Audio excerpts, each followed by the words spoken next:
Medicina, 1992. De 1993 al 95, estudios de posgrado en la especialidad de cirugía general en el Hospital Médico Quirúrgico del Instituto Salvadoreño del Seguro Social. Ha recibido múltiples cursos referentes a lo que nos va a hablar esta mañana. Por ejemplo, curso de ablación térmica de venas por medio de endoláser, dictado por el doctor César Carmelino en Perú, el 2007. Curso de oclusión no trombótica de venas por endoláser Diomed, dictado por el doctor Isaac Cohen en Monterrey, México, 2008. En 2012 el doctor Comandari hizo el curso de cirugía laparoscópica en el Instituto Salvadoreño del Seguro Social. Curso de tratamiento de patología venosa por medio de punción ecodirigida con espuma en Buenos Aires, Argentina, en 2012. Curso intensivo teórico práctico de Doppler Color de miembros inferiores en Santa Fe, Argentina, el 2013. Pertenece a varias sociedades, por ejemplo, la Asociación Salvadoreña de Cirugía General, miembro del Colegio Médico de El Salvador, miembro de la Federación Latinoamericana de Cirugía, miembro de la del Colegio Americano de Flebología, entre otros. Actualmente se desempeña como cirujano general y laparoscópico, cirujano de Venocentro de El Salvador desde el 2007 a la fecha, en donde realizan diagnósticos venosos por medio de Doppler Color y cirugía por endoláser de venas varicosas de miembros inferiores. Con ustedes el doctor Comandari.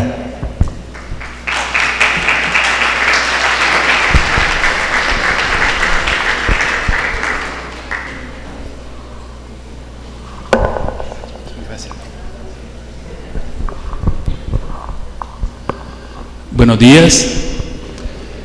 En primer lugar, agradecer a los colegas por esta invitación y pues también animado por ver la respuesta de los colegas para venir a ver esta actualización. Quiero comentarles que en el último congreso de flebología en el Mundial de Boston, hace un poco más de un año y medio, se observó un cambio completamente nuevo en el tratamiento de la insuficiencia venosa crónica. Cambio tanto en nomenclaturas como en anatomía, como en definiciones de nuevos términos. Se introdujo la ablación térmica de láser y radiofrecuencia y acercaron a la mano del cirujano el Doppler, la ultrasonografía Doppler. En esta ponencia quiero puntualizar en los puntos trascendentales que han llevado a esta evolución y darles un poco de mi experiencia de los últimos 10 años con láseres tratando la insuficiencia venosa.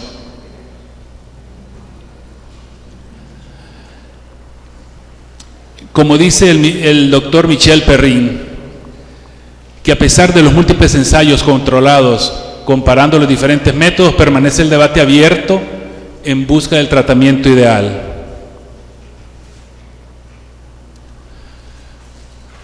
Esta patología definitivamente es una patología ancestral y el conocimiento de ella también viene desde mucho tiempo atrás. Con un poquito de conocimiento de anatomía, se sabe que desde la Edad Media Leonardo da Vinci describió un completo estudio del aparato circulatorio, lo mismo que Fabricio Acquapendente, el cual describió las válvulas, su funcionamiento y su estructura.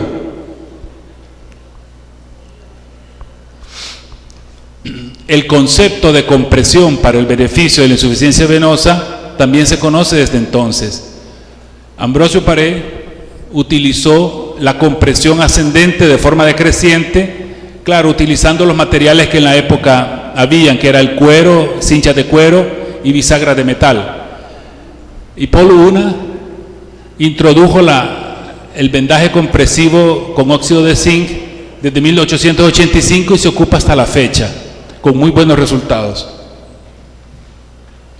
La cirugía intervino ya a finales del siglo XIX, en donde, aquí la fecha está un poco errada, es a finales del siglo XIX, principios del siglo XX, donde Trendelenburg recomendó la ligadura alta de la unión safeno-femoral como parte del tratamiento de la insuficiencia venosa. Y fue este doctor Charles Mayo quien sentó las bases del tratamiento moderno de la insuficiencia venosa, recomendando la fleboextracción de la safena, llamada stripping, como sin flebectomía. Esto se practicó en los últimos 100 años y hasta la fecha todavía se practica en muchos lugares y tiene muy buena aceptación, pero hay tratamientos mejores de los cuales vamos a hablar. Ya a finales del siglo XX, en los 90, se introdujo el Doppler, la ultrasonografía Doppler, y en Francia se empezó a hacer la esclerosis ecodirigida. También en los 90, con el advenimiento de la laparoscopía en cirugía general, se empezó a trabajar con la endoscopía para venas perforantes, la ligadura de venas perforantes, en donde este tratamiento llamado SEPS traía mucho aura para el manejo, sobre todo de los pacientes con úlceras y que tenían insuficiencia venosa de venas perforantes, en donde daba unas imágenes nunca antes vistas, y la ligadura dio buenos resultados. El único error que tenía era que solo trataba un compartimento de la pierna. Y del 2000 hacia acá es lo que yo le llamo la era del láser, en donde fue aprobada en Europa para su utilización en el 98 y en Estados Unidos en el 99 la radiofrecuencia, y el láser fue aprobado en el 2004 por la FDA. Todavía siguiendo con un poquito de historia, la comunidad internacional necesitaba una nomenclatura que pudiera entenderse en todos los países. Porque si se recordarán, bueno, los colegas que ya tenemos unos años, se recordarán que la clasificación clásica era grado 1, grado 2, grado 3, y más que todo se refería al tamaño de la vena. El grado 1 eran las venitas pequeñas, el grado 2 eran venas un poquito más grandes, y el grado 3. Esa clasificación realmente era muy subjetiva. Entonces en Maui, Hawái, en el 94, nació el Foro Venoso Americano, en donde se trató de hacer una clasificación práctica y difundida a nivel mundial, y se logró hacer la clasificación SEAP. Esta clasificación es muy práctica e incluye la clínica, la etiología, la anatomía y la fisiopatología de la enfermedad. La clasificación clínica definitivamente va desde estadios asintomáticos hasta estadios de úlceras activas. Y en el 2007 se hizo un SEAP avanzado. Pero para que vean lo práctico que es, el básico, por ejemplo,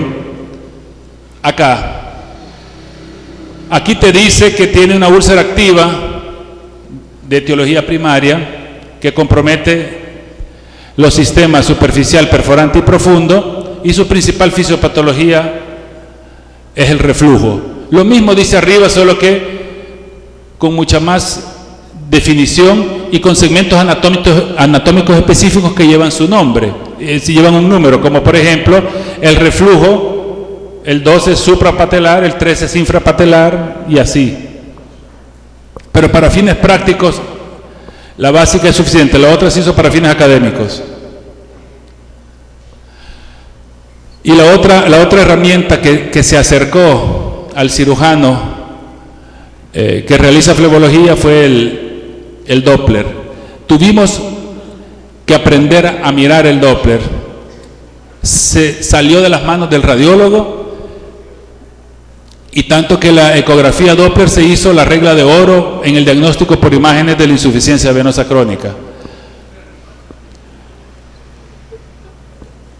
se empezaron a ver imágenes sorprendentes. Aquí, por ejemplo, si logran ver, se ve el cierre de la válvula safenofemoral a la maniobra de Valsalva. Este es el Doppler que nosotros tenemos, con el que contamos. Pero el que empezó en primero, el que hizo Aloca en el 85, era grande, era muy grande y difícil de transportar, pero lo fueron cambiando con el tiempo en su tamaño, forma, lo hicieron portátil, mejoraron el software, las imágenes mejoraron enormemente, le agregaron color y sonido hasta que se introdujo al quirófano. Entonces el cirujano puede analizar en tiempo real la enfermedad y no como tradicionalmente se hace, que uno la manda del radiólogo, el radiólogo le da su parecer y uno tiene que traducir el reporte del radiólogo. Se puede hacer, pero tiene que haber una muy buena comunicación con el radiólogo para que el radiólogo te investigue lo que vos estés buscando. En las manos del cirujano definitivamente se volvió una herramienta útil, utilísima tanto para el diagnóstico como para los procedimientos. Definitivamente se le acercó a la mano del cirujano. El cirujano puede precisar los puntos de reflujo y los orígenes. Esto significa, antes un paciente con problemas varicosos se le hacía la safenectomía, y al hacer estudios de Doppler se da cuenta que la safena completa enferma solo existe en menos del 10% de los pacientes.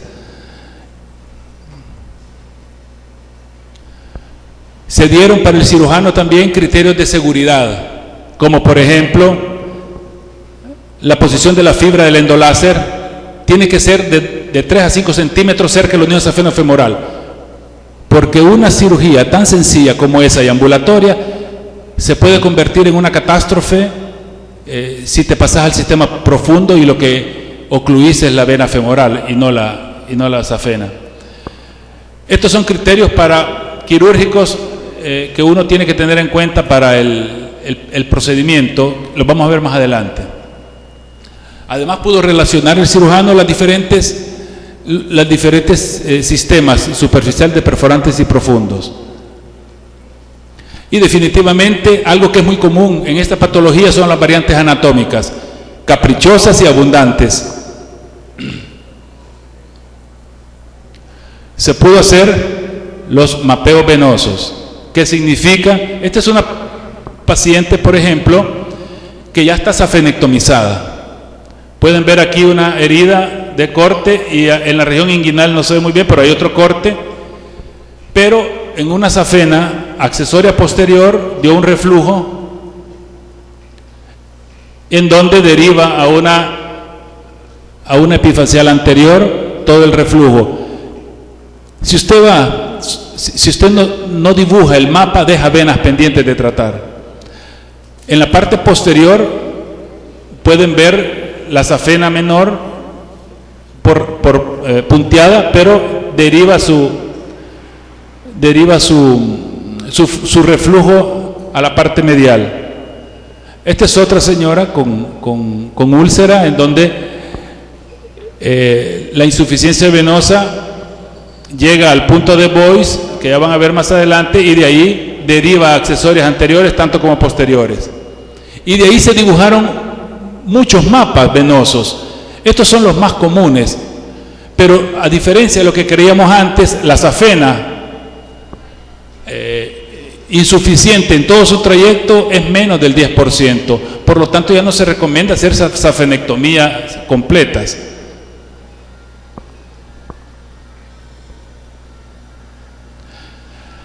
Empezamos a familiarizarnos los cirujanos con las imágenes. Aquí ven la unión safenofemoral. Empezamos a medir reflujos para hacer los mapas, la unión safenopoplitea, ver la precisión de la fibra en el callado safenofemoral, en donde aquí está la vena femoral a centímetros de la fibra. Podemos ver un ojo safeno normal o un ojo safeno en donde hay safenas accesorias insuficientes. También nos ayuda a hacer la ecoesclerosis. Este es un procedimiento que hacemos a diario.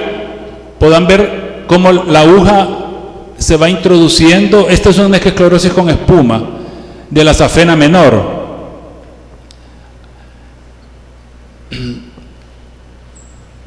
Al introducirlo en la vena se nota bien el colapso de la pared lateral, pero ahí se nota bien la punta de la aguja y la espuma que se vierte. Aquí tal vez quisiera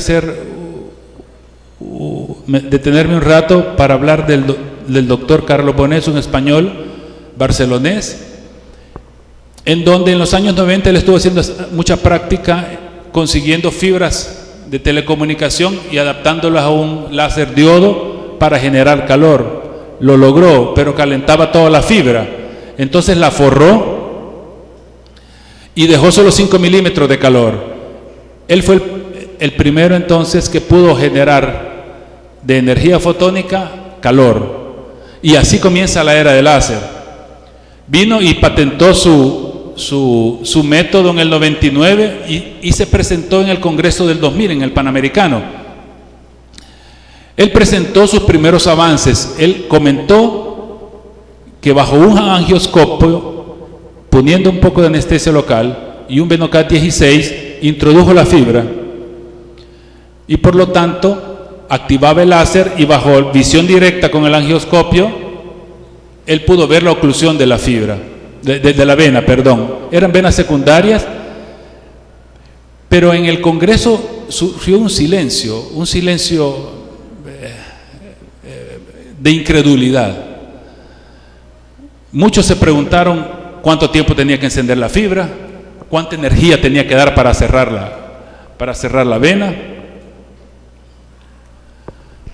Pero tal vez lo más importante fue esto: introdujo la fibra, introdujo la anestesia local, introdujo el ambiente ambulatorio para el procedimiento, que antes no se hacía ambulatorio, y las eliminaciones de cicatriz para el procedimiento.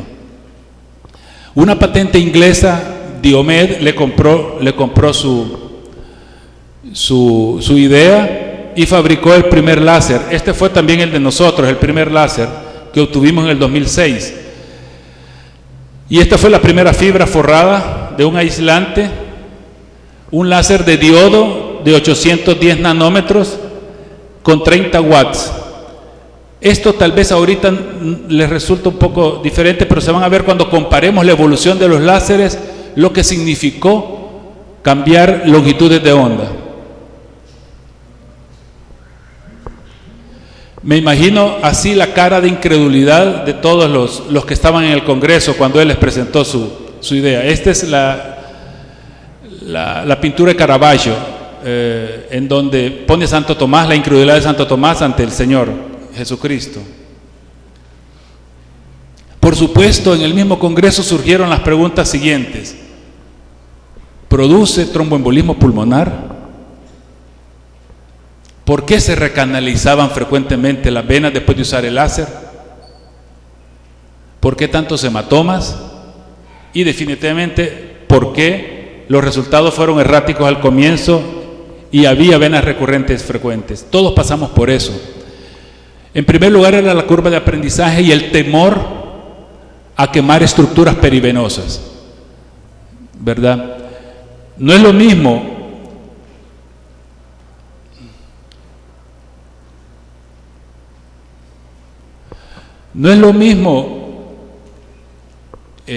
activar el láser por pocos segundos y generar 80 joules por centímetros cuadrados, que es lo que ocluye casi el promedio de las venas, a por temor hacerlo con menos joules, retirar la fibra mucho más rápido. Eso, en lugar de una esclerosis, puede generar una trombosis. Igual la recanalización se debe por el tiempo de retiro de la fibra, y en un principio hasta se recomendó hacer intermitente la activación del láser. Los hematomas los vamos a ver más adelante, porque son tan frecuentes en un principio y ahora se ha corregido eso. Y los resultados erráticos pues fue la curva de aprendizaje, definitivamente. Creo que este pensamiento le cae bien al doctor Bonet. Las grandes obras las sueñan los genios locos, las ejecutan los luchadores natos, las disfrutan los felices cuerdos y las critican los inútiles crónicos. Hasta aquí terminamos con lo que es historia. De aquí en adelante les quiero comentar los últimos 15 años, en donde van a ver ustedes la evolución de los láseres para dar mayor precisión y mejores resultados. Igualmente les voy a presentar mi experiencia y mi curva de aprendizaje. Del 2000 para acá nació lo que se conoce como la era del tratamiento endoluminal para las venas, cuyo principal objetivo era obliterar las venas por efecto fototérmico, destruir las paredes y la funcionabilidad de la vena enferma, intentando proteger los tejidos perivenosos.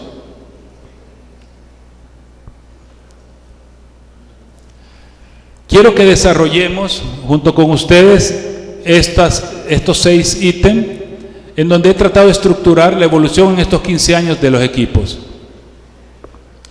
Comenzando con estadísticas, podemos ver Mauriello en el 2010 presentó estas estadísticas americanas, en donde pueden ver ustedes, es un estudio de 6 años, en donde pueden ver ustedes el 93% en el 2002 se realizaba cirugía, safenectomía más stripping, tal como Charles Mayo lo recomendaba. Pero 6 años después se redujo significativamente por la incorporación de los métodos de ablación térmica, la radiofrecuencia y el láser. Igualmente, la radiofrecuencia como el láser subieron exponencialmente, tremendamente en la utilización. El Millennium Group presentó esta estadística en donde refleja lo que les estoy diciendo. En la línea anaranjada ven cómo ustedes una disminución considerable de lo que es la utilización de la cirugía y stripping y un alza tremenda de los 2 métodos ablativos, el láser y la radiofrecuencia, para el tratamiento de la insuficiencia venosa.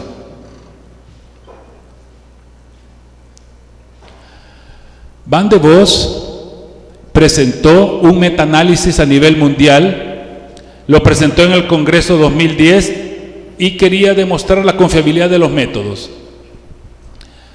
Presentó a 5 años la confiabilidad de la cirugía del 75.7% y los métodos ablativos láser y radiofrecuencia de 95.4%. Vamos a ver qué tenemos de evidencia para eso.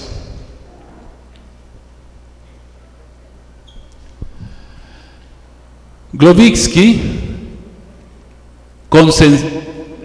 plasmó en su estudio el consenso realizado por la Sociedad Vascular de Cirugía Americana y por el Fórum Venoso Americano, y crearon las primeras guías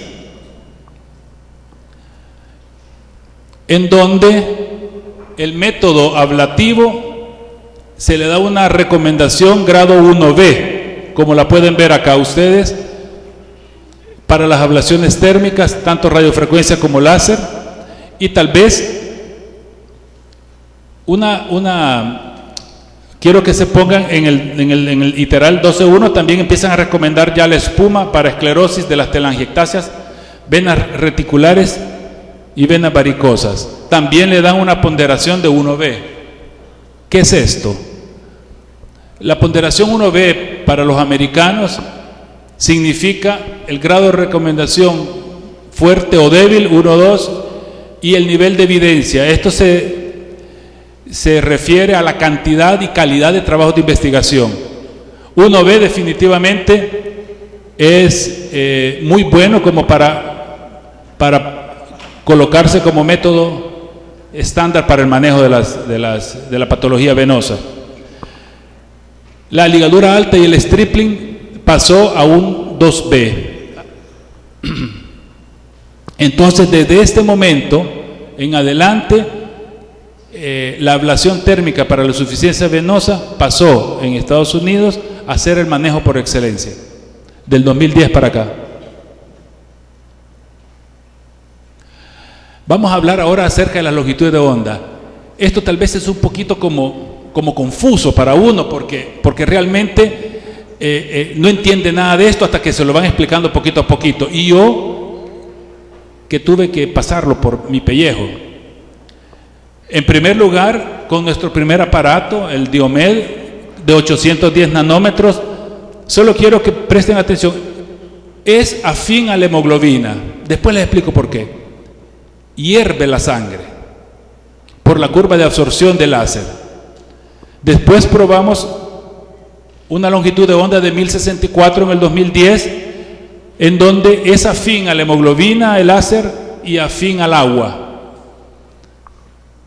Y hoy estamos trabajando con la longitud de onda 1470 o 1470. Esta longitud de onda es la ideal hasta el momento, que no se ha presentado algo nuevo. Posteriormente les voy a explicar lo que significa eso. Esta es la curvatura de absorción de los pigmentos con el láser. Usted tiene un láser de 810 como el que teníamos nosotros, ve la afinidad alta de la melanina y hemoglobina, por lo tanto hacía hervir la sangre, manchaba con mucha facilidad y al contacto con la pared de la vena la perforaba. Claro, lo tuvimos 4 años, ¿verdad? Pero todo el mundo lo tenía. Ese era el láser de moda en ese momento. Pero los hematomas eran muy frecuentes y el dolor también. El 1064 tiene una afinidad tanto a la melanina como a la hemoglobina, pero también combinada al agua. Y el 1470 es puramente una afinidad al agua, como su cromóforo principal. Claro, habrían detractores del láser. El doctor Almeida presentó en el 2009 su estudio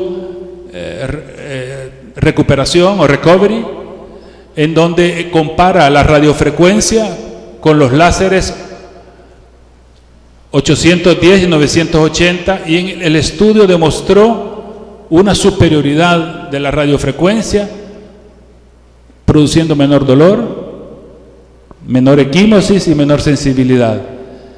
Este estudio se hizo sin conocer todavía el manejo de láser con longitud 1470, que es lo mejor que ha salido a la fecha. Aquí les voy a explicar lo que significa la longitud de onda para los cirujanos. En primer lugar, como les decía, el 980 y el 810 son con especificidad a la hemoglobina, y el 1470 nanómetros son al agua. ¿Qué es lo que hace la fibra cuando se enciende? Si está pegado a la pared, la calienta y la puede perforar. Entonces era necesario hacer tumescencia. ¿Qué significa eso? Meter, dirigido con Doppler, solución salina para aislar la vena de los tejidos circunvecinos y no causarle daño. Además, la acción por burbujas hacía una ebullición de la sangre, y esta ebullición a 96 grados lograba obliterar la vena. Pero se pueden imaginar ustedes por lo que pasamos. No así el 1470, que esta es una acción de láser sobre la pared intersticial, sobre el agua. Y el agua actúa como cromóforo y, por supuesto, no pone a ebullir la sangre. Otra diferencia es en el 980 definitivamente la tendencia a la perforación y la inflamación perivenosa, por lo que ocasionaba mucho dolor. Había mucha neuritis posterior al tratamiento, y con el 1470 pues las escasas probabilidades de perforación. Yo desde que tengo el 1470 de 3 años de utilizar, solo una perforación hemos tenido. Y otra cosa, preserva la adventicia de la vena. Eso quiere decir que es bien preciso, no traspasa no traspasa la pared completa de la vena, y por supuesto los nervios, ya no hay neuritis. Por lo tanto, aquí, como lo decía el doctor Almeida, hay más dolor y equimosis que la radiofrecuencia. Gracias. No así con el 1470, que hay muy poco dolor y equimosis, y es muy similar a la radiofrecuencia. Por supuesto, se vinieron nuevos conceptos que tenía que conocer el cirujano. Uno de ellos, Kapnick lo creó, que es lead, que es buena, son la cantidad de joules que se necesita para que el láser ha entregado para tratar 1 centímetro de vena. Igualmente comenzamos a hablar de fluencia o densidad de energía, y se maneja el término joules por centímetro cuadrado, pero todo esto depende de los watts que uno le dé al aparato y la duración del tratamiento. La duración del tratamiento es el tiempo que usted tarda en retirar la fibra para que vaya haciendo la obliteración. Recuerden que al principio uno temeroso lo retiraba más rápido de lo normal.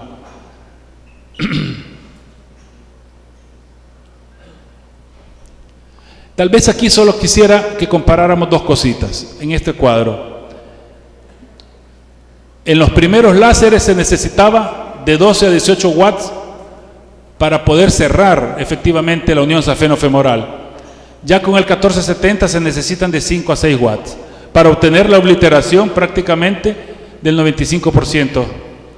Se utiliza la mitad o a 1/3 de la energía para obtener los mismos resultados. Y el otro componente son las fibras, que es el que transmite el calor del generador diodo de láser a la persona. Esta fibra es de silicio, un transportador muy bueno de la luz. Tiene un recubrimiento de plástico y un revestimiento y una cubierta de aislante. Esta fue la primera que Bonnet creó y patentó en el 99. Ven ustedes la cubierta plástica y 5 milímetros de salida del silicio para generar calor.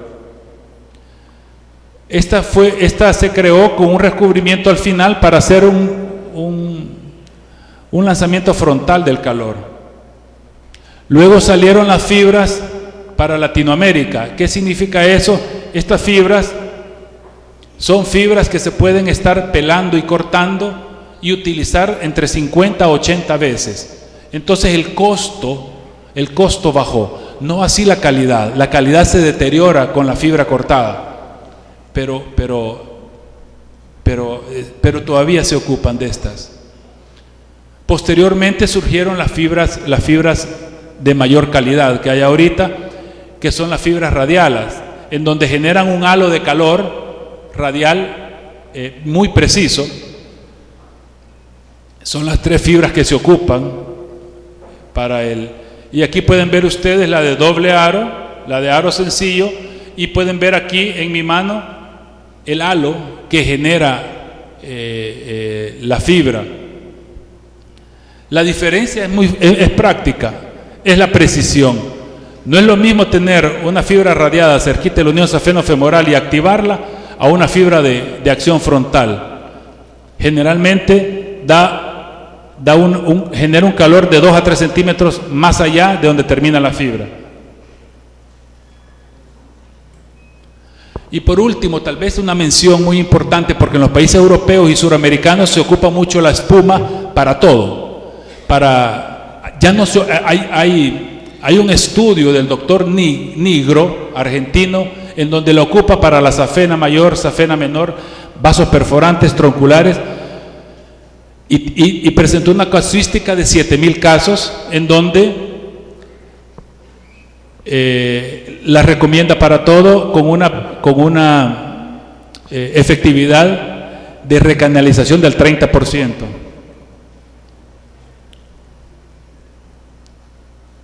Ya se conocía la espuma desde 1950, Orbach la utilizó y reparó es que es más eficiente para las venas de mayor calibre. También Chadwick y Knight la utilizaron.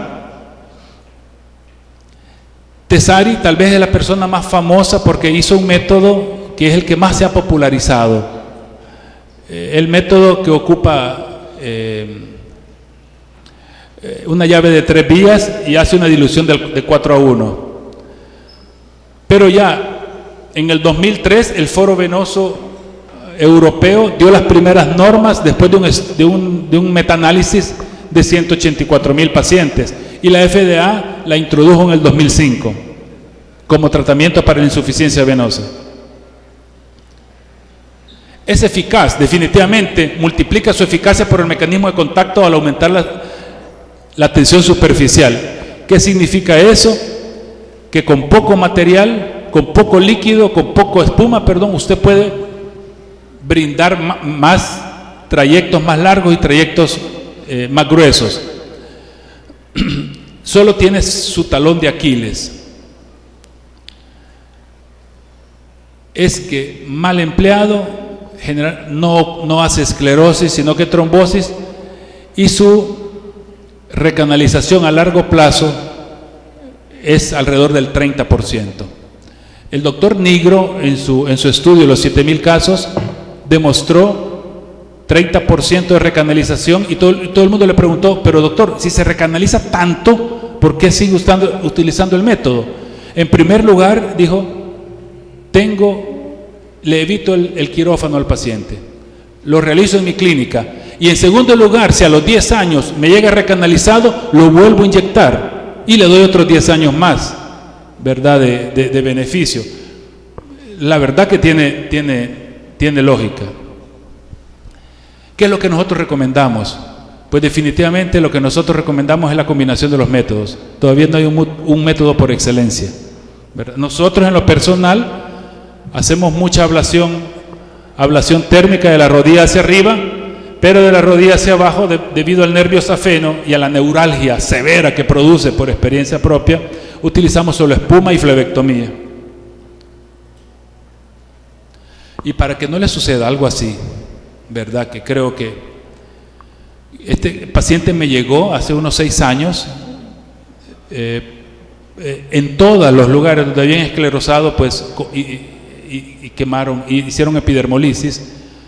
Les recomiendo utilizar en primer lugar una buena iluminación, utilizar lupas, y si pueden utilizar el transiluminador, pues es lo ideal, ¿verdad?, para evitar la extravasación de líquido o la espuma.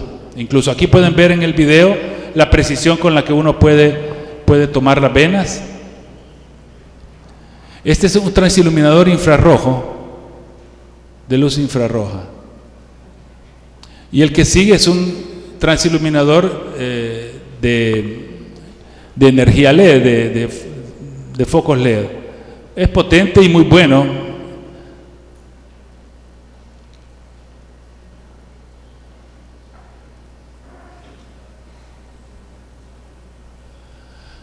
Pues hasta aquí ha llegado mi presentación. Espero haberles brindado lo que estaban esperando.